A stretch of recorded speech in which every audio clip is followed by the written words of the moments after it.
వాటికి నీకు రేపు ఎల్లుండో జరగబోయే వాటికి పవన్ కళ్యాణ్ ఆఫీస్ నుంచి నీకు పిలుపు లేదు, నిన్ను అసలు పట్టించుకునే వాళ్ళు లేడు.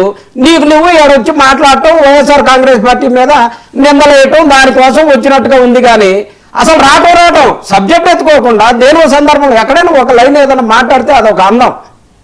ఏది ఏమైనా ఇప్పటికైనా సరే సబ్జెక్ట్ మాట్లాడేటప్పుడు సార్ మాట్లాడతాం సార్, మాట్లాడేటప్పుడు వాళ్ళు అన్నదానికి సమాధానం చెప్పాలి కదా. అప్పుడు ఏదో సార్ మీరు పెద్దోళ్ళు మాట్లాడుతున్నారు,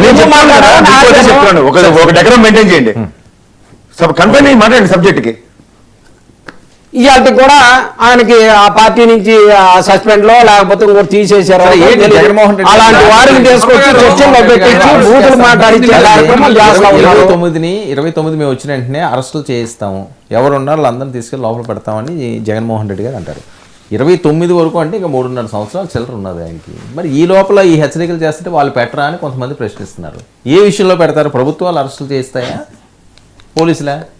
సార్ ప్రభుత్వ అధినేతలతోటి జరిగేటటువంటి ఇష్యూస్ ద్వారానే కదా ఎవరినైనా అరెస్ట్ చేసేది. ఊరకనే పోలీసులు ఏ ఎఫ్ఐఆర్లు లేకుండానే చేయరు కదా.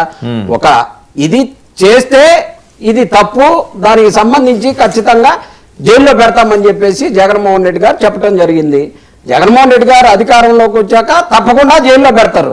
ఎందుకంటే ఇలా ఇచ్చేటటువంటి అన్ని కూడా స్కామ్స్ చేస్తూ ఉంటే చూస్తా ఊరుకుంటారా ఏంది? ఖచ్చితంగా దోషులు ఎవరైనా సరే, ఎంతటి వారైనా సరే, వెనకున్న వాళ్ళు కానీ ముందు